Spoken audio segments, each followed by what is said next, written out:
Bonsoir à toutes et à tous. Quel bonheur de vous retrouver ce soir pour la 3e journée du Festival international du film de fiction historique. Alors aujourd'hui, un invité surprise s'est glissé sur le pavis de l'Espace Monestier. C'est pour cela que nous avons dû déplacer le plateau de l'émission où nous retrouvons Geoffrey, bien au chaud. Bonsoir Geoffrey. Et bonsoir Anne, effectivement, moi j'ai dû me déplacer à cause du mauvais temps. Alors, petit rappel, le port du masque est obligatoire sur toute l'enceinte du festival. Du gel hydroalcoolique est à votre disposition. Décollage 21h avec la projection du film Les leçons persanes. Mais tout de suite, place à l'interview de notre première invitée. Merci beaucoup Anne, effectivement. Bonjour à tous, moi je suis avec Samuel Labarthe et Constance Dolé. Bonsoir à tous les deux. Merci. Bonsoir. Ravi de vous retrouver, en tout cas aujourd'hui pour cette petite interview sur ce festival de fiction historique. Comment un petit peu s'est passée cette première journée? Vous êtes arrivés tout à l'heure, alors le temps n'a pas été clément, mais comment a été l'accueil du public déjà? Très chaleureux, contrairement au temps qui nous a accueillis.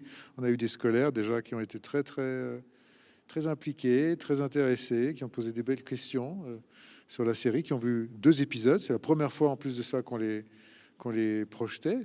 Ça a 4 jours, la copie je crois a 4 jours. Nous-mêmes on a découvert ce soir le premier épisode avec le public et voilà, pour l'instant ça a l'air d'être assez enthousiaste. Très peu d'images, effectivement, ont été encore diffusées. C'est vraiment une première ici. Vous avez du coup assisté aux projections des scolaires et donc vous présentez donc la série De Gaulle, on le rappelle, puisqu'on ne l'a pas dit déjà depuis le début de cette interview. Donc cette série a été tournée à l'occasion des 50 ans de la mort du général De Gaulle. Du coup, quelle nécessité y a-t-il aujourd'hui vraiment à célébrer l'anniversaire d'un tel personnage selon vous? Oui, pourquoi? Je sais pas, en plus, Non. Samuel le dira peut-être mieux que moi, parce que c'est lui qui interprète le rôle du général de Gaulle. Un devoir patrimonial déjà. Effectivement, il y a eu cette année beaucoup d'anniversaires qui le concernent. La série a été produite et sera diffusée sur une chaîne publique, France Télévisions. Et puis voilà, je pense que c'est toujours très intéressant de plonger dans la vie d'un homme qui a énormément marqué notre pays et par ailleurs, j'espère, faire découvrir des choses qui sont moins connues de lui et qui peuvent éclairer d'une autre manière que celle qu'on a l'habitude d'utiliser, qui peuvent éclairer d'une autre manière donc certains de ses choix, des aspects de sa personnalité, de manière en creux, c'est-à-dire en approchant aussi des personnes de son entourage, en parlant, en faisant exister sa famille. Et donc vous, autres. Constance, vous jouez du coup la femme du général de Gaulle dans la série. Yvonne de Gaulle, oui. Comment vous interprétez? Comment s'est passé du coup le casting quand vous avez été repéré? Comment on fait pour se mettre dans la peau de la femme du général de Gaulle? Pas tellement autrement que de se mettre, de travailler un autre personnage. À ceci près que ce sont des personnes qui sont connues et à ceci près que Yvonne de Gaulle est une femme très mystérieuse, dont plusieurs biographes, autour de laquelle il y a eu quelques travaux, mais beaucoup moins que de documents qui concernent la vie de son mari. Et pour cause, voilà, c'est une femme qui a fait partie de l'ombre du général, mais pour autant qui a sa personnalité, qui a ses prérogatives et qui a accompagné son mari pendant 50 ans de sa vie d'homme et public et d'homme ordinaire, on va dire. Et vous, Samuel, du coup, vous interprétez le général de Gaulle. Est-ce que ça a été difficile d'interpréter un homme de cette prestance quand on vous a dit que vous étiez pressenti pour le rôle? Comment vous avez abordé la chose? Écoutez, d'abord, c'est un immense privilège, c'est un immense honneur pour un acteur de s'attaquer à un personnage de cette importance. Oui, vous demandiez tout à l'heure pourquoi c'est important aujourd'hui, essentiel, nécessaire, c'est une part de notre histoire. On a un triple anniversaire cette année, c'est les 130 ans de sa naissance, les 80 ans de l'appel du 18 juin et les 50 ans de sa disparition. C'est pas rien, 50 ans, la société a beaucoup changé, elle se cherche, On est dans une période de pandémie avec des fractures absolument partout autour de nous. On ne sait pas de quoi va être fait demain. Donc c'est intéressant de se replonger un petit peu en arrière, de se dire qu'est-ce qui nous a amené jusqu'ici, qu'est-ce qui fait que la France a retrouvé sa place dans le monde, etc. Donc se frotter au général et à toute cette histoire, oui, évidemment, c'est impressionnant. C'est une statue monumentale.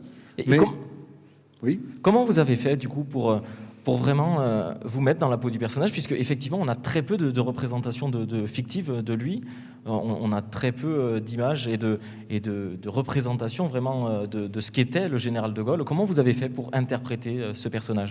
Alors tout d'abord, j'ai évidemment adhéré à un scénario qui est extraordinaire, de 6 fois 52 minutes, avec des dialogues qui étaient déjà... On n'avait pas besoin de changer une virgule, un point, un mot, ce qui est absolument rare. On tourne chaque page avec bonheur, où il y a un souffle, où il y a une émotion. Déjà, il y avait ce matériel-là. Ensuite, il y a la rencontre avec un metteur en scène, François Velle, avec qui on a fait un pari fou, c'est-à-dire effectivement de proposer des 4 heures de maquillage avant de tourner, ce qui ne se fait jamais à la télévision. Parce qu'on effectivement, moi j'ai vu l'épisode tout à l'heure, la ressemblance est frappante. Et là, vous avez vu que le premier épisode, et après on va dans le vieillissement, on va dans plusieurs apparences qui sont différentes, avec des effets spéciaux qui vieillissent. C'est quelque chose de très compliqué à faire, qu'on fait généralement au cinéma, parce qu'on tourne au cinéma de 2 à 3 minutes utiles par jour, alors qu'à la télévision, on en tourne 5 à 7. C'est-à-dire que votre journée de bureau, c'est comme si elle commençait 4 heures avant, mais qu'elle terminait à la même heure, ou voire 1 heure après. Vous voyez ce que je veux dire? Donc ça fait des journées extrêmement longues. Donc cette difficulté, il a fallu, l'assumer, la décider, l'assumer, et jouer avec tous les jours. Après, évidemment, on a tous peur de se tromper. Hein. On fait un métier où on n'a pas la science infuse, où on prend des paris. Ces paris peuvent fonctionner, peuvent ne pas fonctionner. Nous, on avait le double pari de présenter effectivement une part d'histoire qui est vérifiée par Patrice Duhamel et une part romanesque dialoguée par Jacques Santamaria, qui donne la part belle à l'intime du général et d'Yvonne. Et c'est enfin, rendre justice à Yvonne de Gaulle, qui effectivement a souvent été dans l'ombre du général, pour montrer quelle place elle avait véritablement à ses côtés. Et dans la série, du coup, la série se passe sur plusieurs années, quand tous les épisodes vont sortir.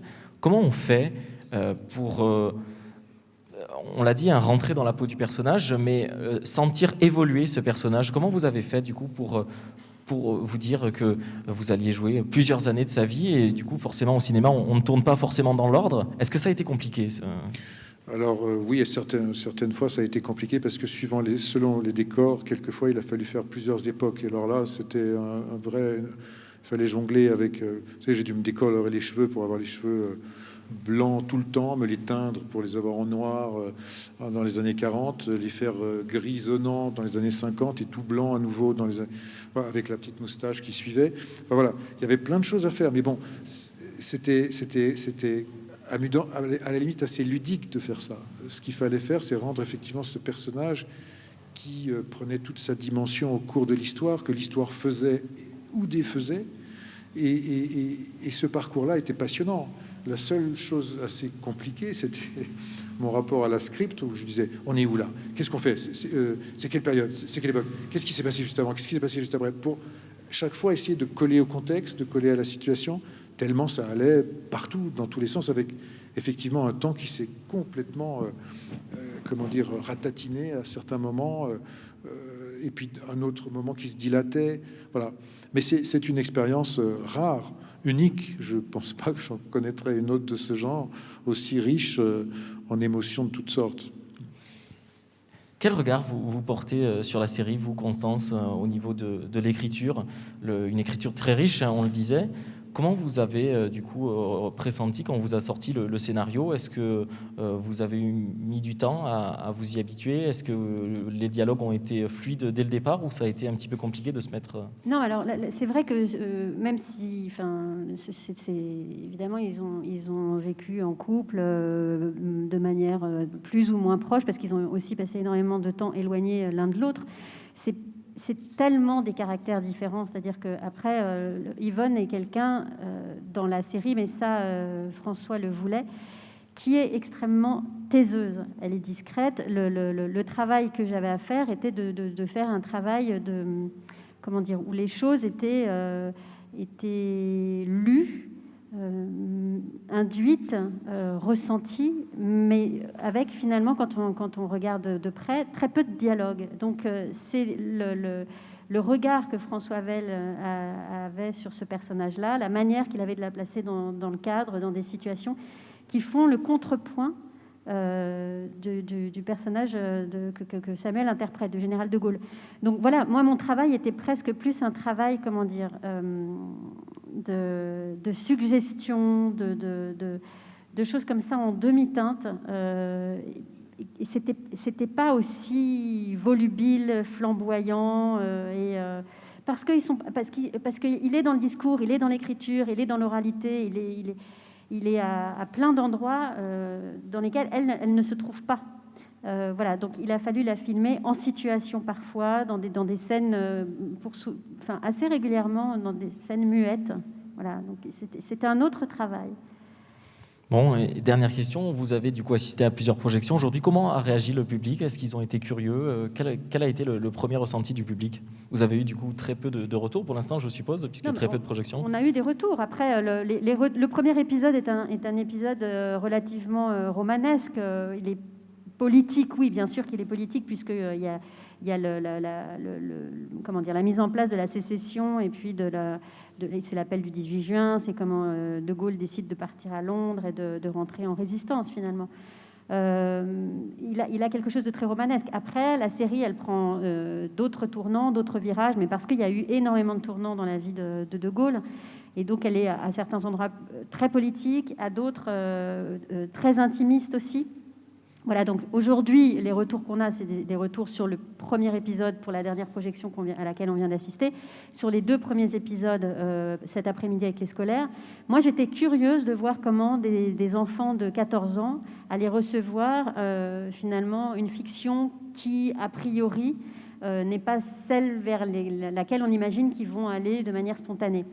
Et ma surprise a été vraiment grande et heureuse de m'apercevoir qu'il y avait eu un grand intérêt pour les personnages, pour la découverte de certaines personnalités, et je crois une adhésion réelle et sincère en fait par rapport à la fiction, puisque la question qui a été posée, c'est quand est-ce que ça va être diffusé pour qu'on puisse regarder la suite. Vous voyez, donc là, d'une certaine manière, c'est plutôt bon signe, on va dire. Bon, eh bien, merci beaucoup Constance, merci beaucoup Samuel d'avoir été avec nous. Merci à vous. Et rendez-vous très vite sur France Télévisions du coup, pour voir du coup ces épisodes, vous les découvrirez du coup à la télévision. Merci beaucoup d'avoir été avec nous. Merci. Merci à vous. Anne, je te redonne la main du coup. Merci Geoffrey. Alors je suis en présence du groupe Les Glam Swing qui a bravé le vent ce soir pour nous offrir un show exceptionnel. On aimerait en savoir un petit peu plus. Bonsoir à tous. Eh bien, écoutez, nous sommes 3 et on est ravis d'être ici ce soir. Voilà, les Glam Swing, c'est comme vous l'aurez noté, c'est des robes à pois, pas pour tout le monde parce que voilà, petit nœud à pois. On est très inspiré des années 20 à 50, on va dire. Voilà, on aime cette période-là. On pense que c'est une période qui est pleine de joie et on aime traduire ça parce qu'on chante. Donc, on passe par le répertoire des Andrew Sisters, notamment. Et voilà. Et sinon, sur des chansons actuelles que l'on revisite en vocal. Voilà. Donc, on s'éclate, on aime ça. Les gens réagissent assez bien. C'est assez marrant, à ces anciennes chansons. Ils sont assez sensibles. Et puis voilà, on aime la musique et on aime les voix. En tout cas, vous nous avez fait régaler, merci. Et moi, je ne peux pas vous laisser partir sans faire un petit morceau a cappella pour nous faire swinguer et surtout nous réchauffer. Allez, on vous écoute. On peut baisser un peu les masques. Allez. On va garder les distances. Voilà. On garde les distances, très important.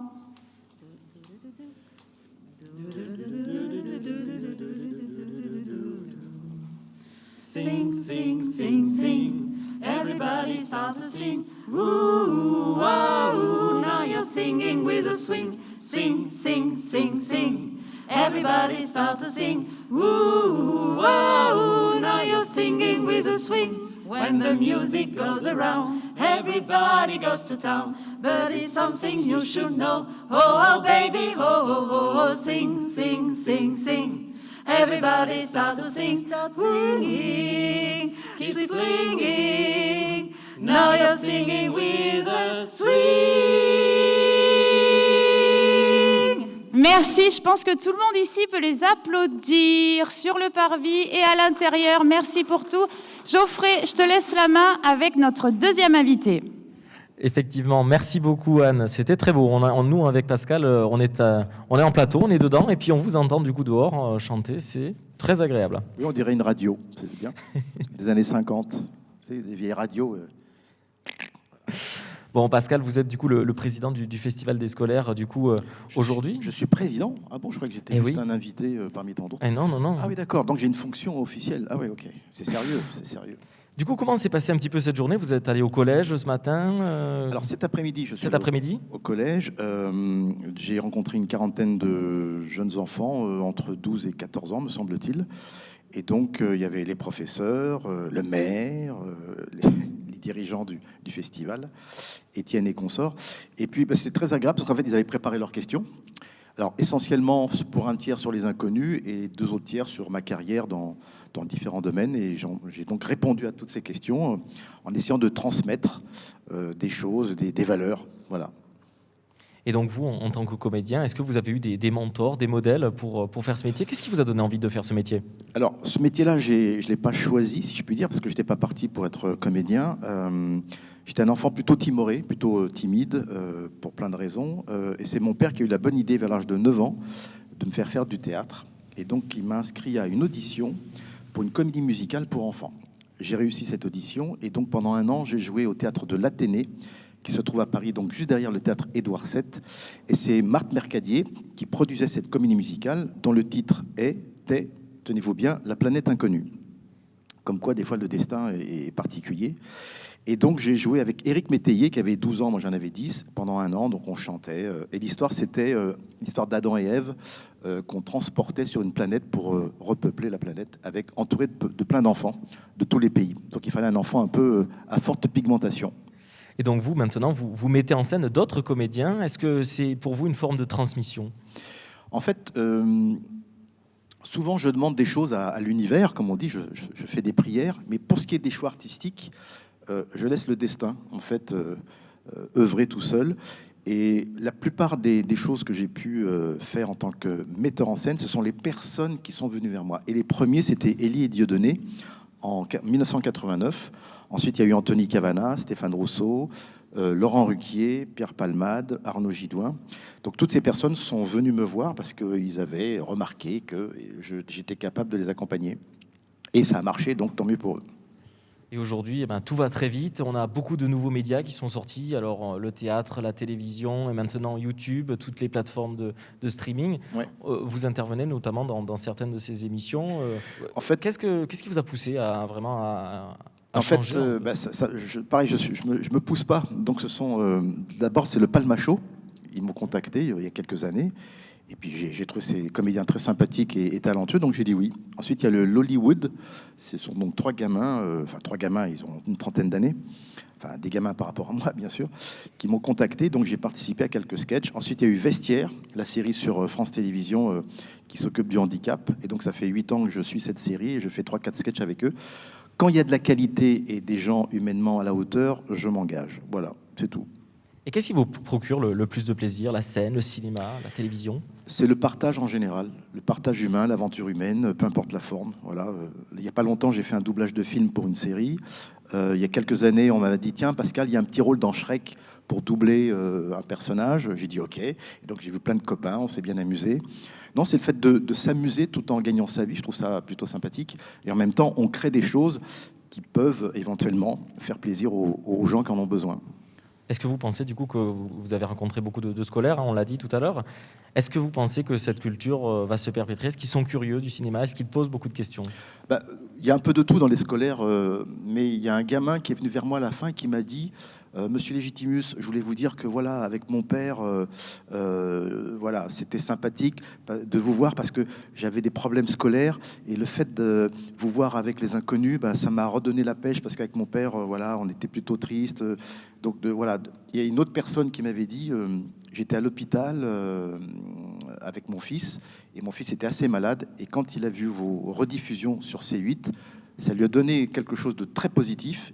Alors je dis pas qu'il a guéri, mais en tout cas son PSA est descendu et du coup voilà, ça lui a donné un regain de vie. Donc voilà, si on peut être utile de quelque manière que ce soit, en tout cas de donner du bonheur, de faire rire, et faire rire c'est important, mais faire rire avec du sens évidemment. Eh bien, merci beaucoup, Pascal, d'avoir été avec nous. Moi, c'est fini déjà? Ben oui, bien sûr. Vous me dites que vous voulez aller manger. C'est on va ça, manger. C'est que on m'a dit qu'est-ce que tu manges? Alors j'ai pris une entrée, donc on a commandé, et donc j'ai dit je préfère venir maintenant plutôt que de venir en plein repas. Mais en tout cas, je suis accompagné avec tous mes amis comédiens. Donc je vais les rejoindre. En tout cas, merci de votre... Bon appétit et merci beaucoup d'avoir été avec nous sur ce plateau. Merci de rester surtout. Merci un très bon festival. Ben oui, moi je suis obligé de rester. Bon, bientôt peut-être avant. Salut. Merci beaucoup Pascal. Anne, je te redonne la parole. Pascal, jusqu'au restaurant, c'est ça? Je pense que ça doit être ça. Hein. C'est ça. Alors Pascal, pendant qu'on va au restaurant, moi j'avais une petite question, je suis très curieuse. On est au festival du film. Ah, ça marche plus, ça ne marche plus, le micro de Pascal. 1, 2, 1, 2.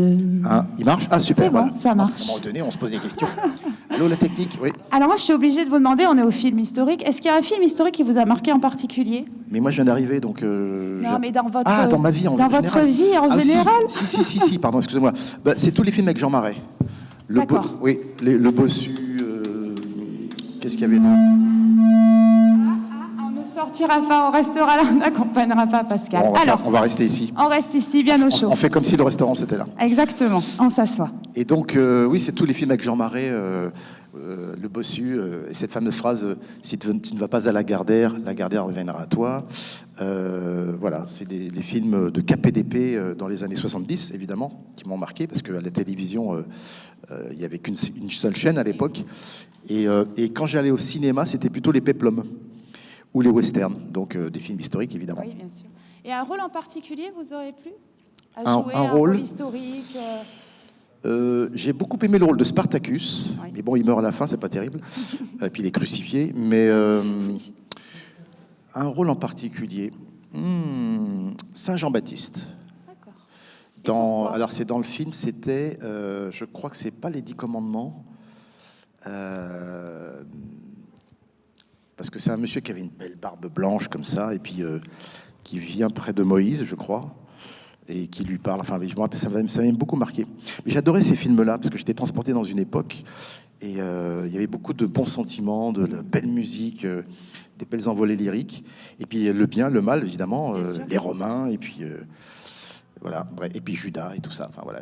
Puis nous, on a fait des sketchs avec ça, donc ce sont des réminiscences passéistes qui nous permettent de faire rire les gens, mais avec des choses, comme je disais tout à l'heure, qui ont du sens. Et c'est vrai qu'on puise souvent dans notre jeunesse pour dire des choses. Et mon père était assez cultivé, il nous a bien engrangé dans la tête des choses formidables dans tous les domaines. Donc j'ai beaucoup lu, beaucoup été au cinéma. J'allais au cinéma quasiment 3 fois par semaine. Ah oui. Pour la somme modique de 5 francs à l'époque, on voyait donc un documentaire, il y avait un dessin animé et un film.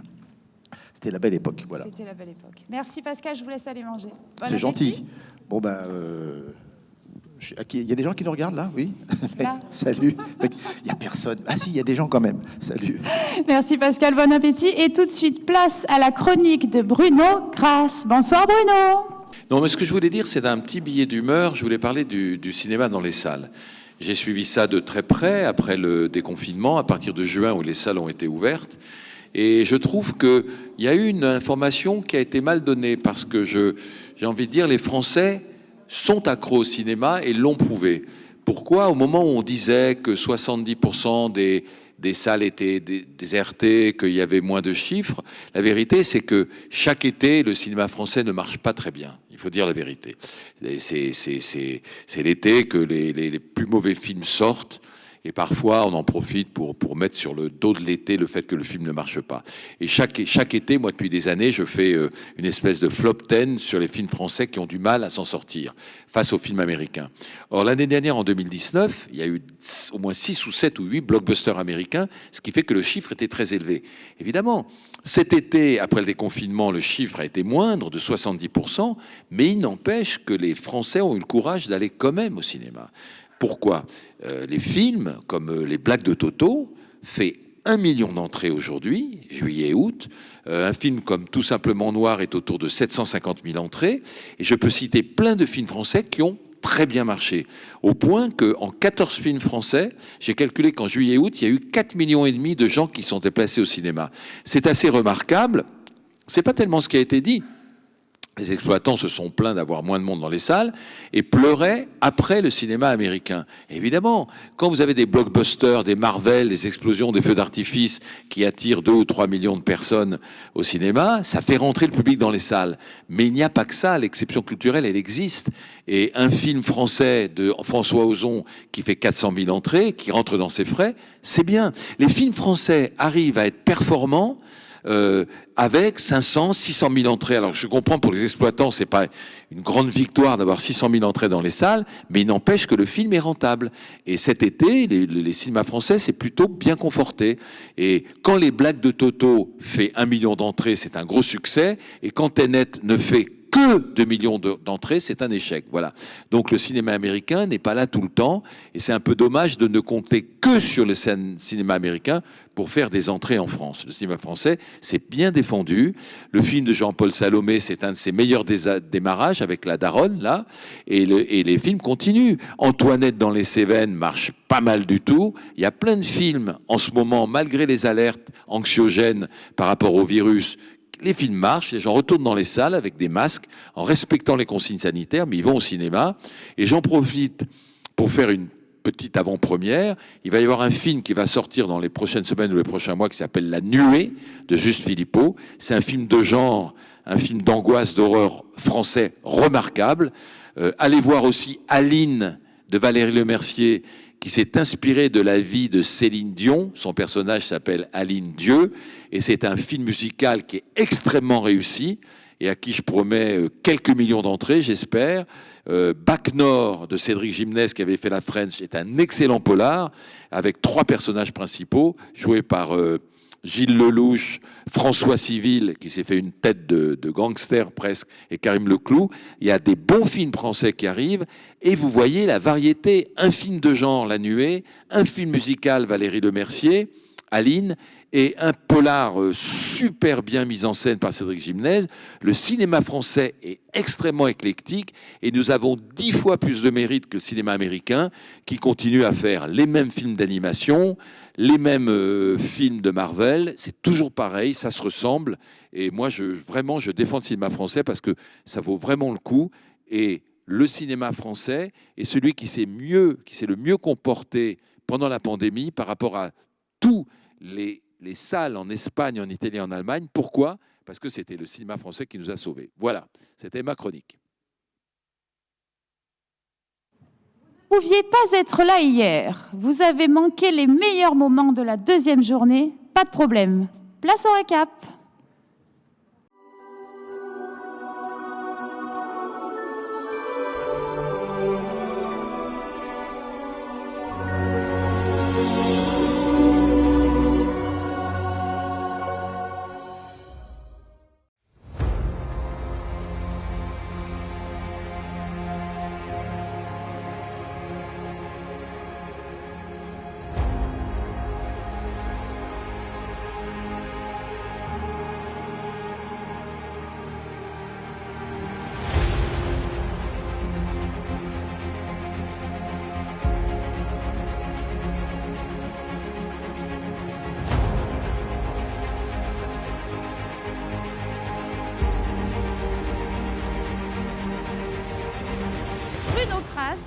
Célèbre critique de cinéma depuis 40 ans. On va en dire plus car on va découvrir votre film dans quelques minutes finalement.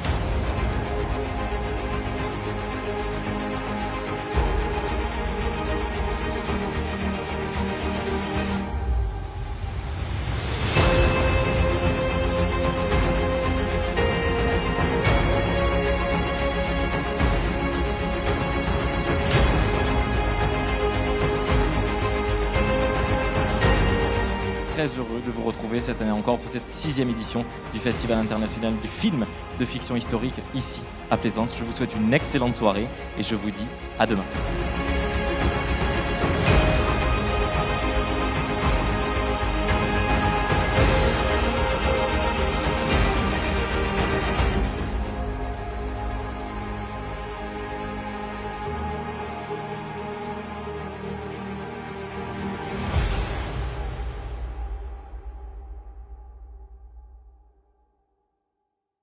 Merci beaucoup. Vous avez vu donc les images de ce festival, de cette journée d'hier qui était toujours ensoleillée malgré du coup ce froid glacial qui aujourd'hui nous glace. Et donc je suis ravi d'accueillir Lou Gala, la marraine du jury jeune. Bonjour. Bonjour, c'est moi qui suis ravie d'être ici. Bon, en tout cas, voilà, il fait froid, mais on est là, masqué, mais on est là. Vous avez donc on vous a vu à la télévision, au cinéma, au théâtre, on vous a entendu, même on vous a entendu partout. Qu'est-ce qui fait que vous avez été pressenti pour ce jury jeune? Est-ce que vous avez été ravi d'être accueilli ici? Comment ça s'est passé finalement, cette parraine, je ne sais même pas comment on peut dire. C'est un parrainage, un marrainage. Ça s'est passé vraiment très bien. C'est beaucoup de plaisir. Moi, c'est toujours vraiment un moment agréable de me rendre dans un festival et d'être soit à la rencontre du public ou, comme ça m'est arrivé plusieurs fois, de jeunes, voilà, de passionnés de cinéma, ou pas forcément juste de passionnés, mais de personnes qui sont curieuses, voilà, de ce que c'est. Et vous-même, vous êtes vraiment touche à tout aussi. Oui, c'est vrai. Enfin, je m'intéresse à beaucoup de choses, ouais. Et c'est vrai, ce qui est artistique et ce qui m'enrichit, ce qui me fait plaisir. Quel conseil vous leur avez donné, du coup, puisque vous avez assisté à beaucoup de projections de scolaires depuis votre arrivée hier soir? Quel conseil vous leur avez donné en tant que professionnel du métier? Je ne sais pas si j'avais forcément à donner des conseils. C'est plus s'ils ont des questions à me poser. Je leur réponds avec plaisir. Ils m'ont posé quelques questions sur le métier, le parcours, les difficultés, quelques pièges à éviter. Je leur ai peut-être parlé de quelques pièges qu'il faut éviter quand même et de faire attention. Mais sinon, je sais qu'eux se débrouillent, ils sont dans la curiosité. Donc on a échangé. C'était pas vraiment moi j'en suis le chef et qui devait donner des conseils. J'ai plus... je leur ai demandé ce qu'ils regardaient comme film, quels étaient le type de film qui les intéressait, si c'était plutôt des comédies, des drames, s'ils regardaient des séries à la télévision, sur des plateformes. C'était plus ce genre d'échange, quels sont leurs goûts. Comme ça, j'ai récupéré 2-3 références de films et j'ai des choses à regarder en rentrant. Donc c'est moi aussi qui ai pris des conseils. Et vous, du coup, vous êtes plutôt quel type de film? Moi, je pense qu'il n'y a pas de type de film, c'est une histoire d'instinct. Peu importe le type de film, moi j'aime bien même voir des films sans savoir absolument rien de quoi ça parle. Moi j'ai un goût, c'est sûr. Il y a des trucs que je préfère, comme des films de Bergman, de Fellini, de Pasolini, ou de James Gray, ou de David Lynch. Enfin, il y a beaucoup. J'ai de l'appétit pour certains metteurs en scène, mais moi, j'aime tout. J'aime des comédies. Il n'y a pas de frontières. Il n'y a pas de frontières pour le plaisir, pour la curiosité. En tout cas, j'espère. Donc moi, je trouve mon plaisir dans plein de différents films, séries télé, téléfilms. C'est là où je trouve mon plaisir, là où je m'identifie aux personnages, là où je vois des performances d'acteurs ou des atmosphères intéressantes. Voilà, c'est un mélange. Mais ça peut être tout. Ou des documentaires aussi, bien sûr. Et nous sommes du coup aujourd'hui au Festival international du film de fiction historique. On vous a vu notamment dans Secrets d'Histoire, dans plusieurs numéros de Secrets d'Histoire. Est-ce que l'histoire, c'est quelque chose qui vous passionne, qui vous intéresse au plus haut point? Disons que au lycée, Ça a été très variable. Il y a eu des années très passionnées et des années pas du tout. Et ça dépendait un peu du professeur que j'avais. Et parfois, j'étais très entraînée par le professeur, par sa passion, par la façon dont il avait d'expliquer les choses. Et c'était lié à sa personnalité. C'était comme ça que je m'intéressais davantage à la discipline, c'est vrai. Et après, l'histoire, je pense que l'histoire, c'est un devoir. Et c'est un devoir de s'y intéresser, de ne pas l'oublier, de constamment aussi aller voir, en fait, par période, ce qui s'est passé avant. À la fois donc, les événements historiques, mais disons qu'il faut une curiosité vers le passé. Je pense que c'est important pour comprendre comment fonctionne le présent et pour sans doute aussi éviter que le futur se noircisse.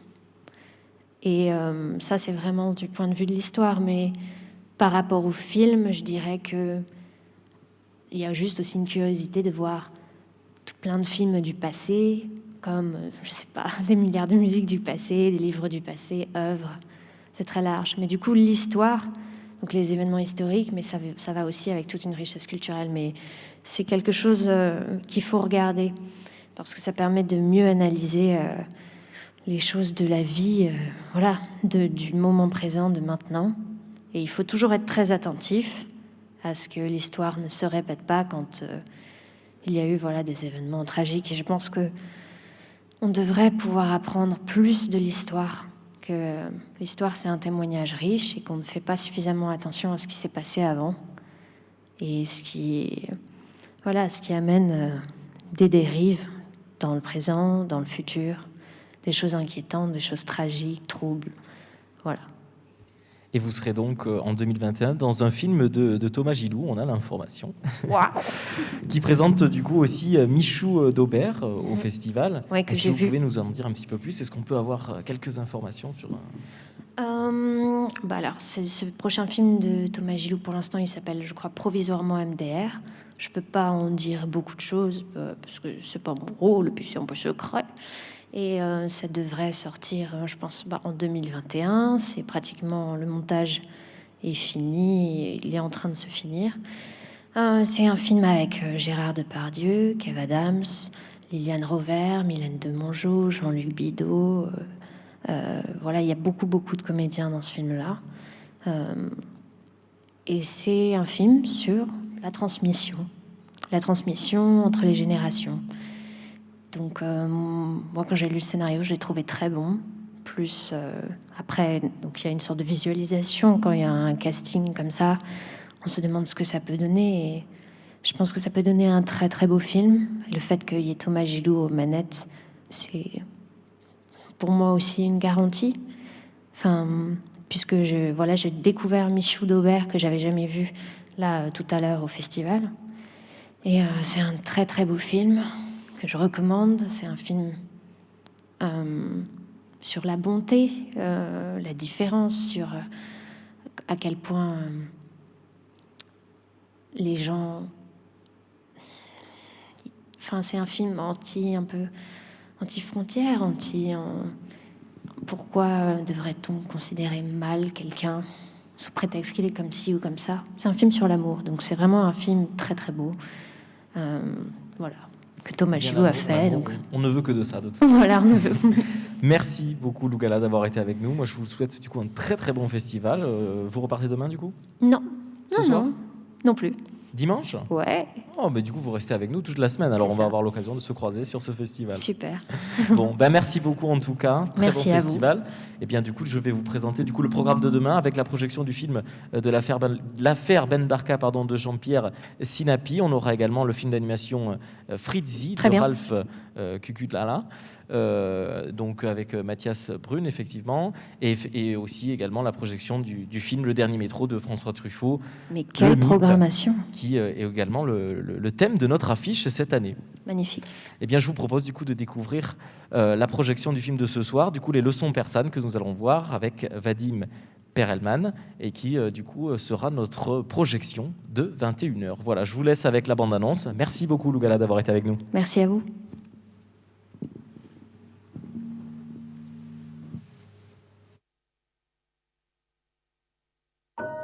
Wie viele Gefangene haben das Lager passiert? Zwischen 25 und 30.000. Alle Namen stehen im Register. Wo wolltest du hin? In die Schweiz. Italien wäre besser gewesen. Wo hast du das Buch her? Von meinen Vermietern. Sie haben es zurückgelassen, als sie geflohen sind. Was heißt Vater? Das bedeutet Papa auf Persisch. Ich bin kein Jude, ich bin Perser! Wir haben einen Perser gefunden. Woher wissen Sie, dass er ein echter Perser ist? So, das hat er gesagt. Natürlich hat er das. Und wenn er lügt? Was ist das? Baf, Baf. Heißt Vater in meiner Sprache. Wie heißt die Hauptstadt von Persien? Teheran. Was heißt Mutter? Mutter. Hunter. Mehr als alles auf der Welt hasse ich Lügen. Ja. Wenn du lügst, dann wirst du das bereuen. Nach der Arbeit kommst du jeden Tag zu mir und bringst mir deine Sprache bei. Brot, Ratsch, Fleisch, Gamka. Nach dem Krieg will ich nach Teheran. Ich möchte dort ein deutsches Restaurant eröffnen. Farsi ist eine schwere Sprache. Übersetzen wir diese 40 Wörter in Farsi. Das sind nur 39 Wörter. Schreib uns das zu. Welches? Wie wär's mit Wahrheit? Dieser Gefangene, der betrügt Sie. Ich soll 40 Wörter in einer fremden Sprache erfinden. Sie zu erfinden geht, aber alle im Kopf zu behalten, ist unmöglich. Brot, Ratsch. Ratsch. Ratsch. Wie viele Wörter hast du bisher schon gelernt? 1500 Wörter. Lass uns sprechen. Ich habe ein Gedicht verfasst. Lom, Gat, Rundariach, Fab. Es hat mir sehr gefallen, Herr Hauptschirmführer. Sag Klaus zu mir. Würde ihn ja einfach umbringen. Und was ist, wenn er abhaut? Ne, das hat noch keiner geschafft. Wo ist der? Gefangener Resatun! An seiner Stelle warst du bereit, mit diesem Haufen Namenloser zu sterben? Sie sind nur namenlos, weil du ihren Namen nicht kennst. Aber sie sind kein bisschen schlechter als du. Wenigstens sind sie keine Mörder. Ich bin kein Mörder. Du sorgst dafür, dass die Mörder gut speisen. Ich bin nur müde. Wovon? Von der Angst. Voilà encore un très beau film que nous allons voir ce soir. Anne, comment s'est passée du coup cette soirée? Je pense qu'on devait avoir un invité mystère, mais où est-il? Alors, l'invité surprise, malheureusement, a filé d'un coup de vent. Nous n'avons pas eu le temps de l'interviewer. Peut-être qu'on le retrouvera Finalement, demain. c'était le vent. C'était le vent, exactement. Bon, en tout cas, on est ravis d'avoir déplacé le plateau ici, puisque finalement, nous, on a chaud, on est très bien installés. On est très, très bien. En tout cas, on est toujours bien sur ce festival, hein, malgré la distanciation sociale, les masques, le gel, mais on est très heureux. Beaucoup de monde ont pu assister aux projections aujourd'hui. Qu'est-ce qu'on peut souhaiter de plus à ce festival? Longue vie? Une longue vie, et moi j'ai envie de dire, on se retrouve demain pour de nouvelles aventures, Geoffrey? Exactement. Alors, on vous dit à très très vite, puisque forcément, on se retrouve demain. Et puis, avec demain, du coup, la cérémonie de clôture qui aura lieu ici, à cet espace Monestier. Donc, on vous attend nombreux et nombreuses. Merci beaucoup, Anne, d'avoir été avec nous. On Merci, vous dit Geoffrey. à demain. Très bonne soirée à tous et très bon film. Et vive le cinéma. À demain.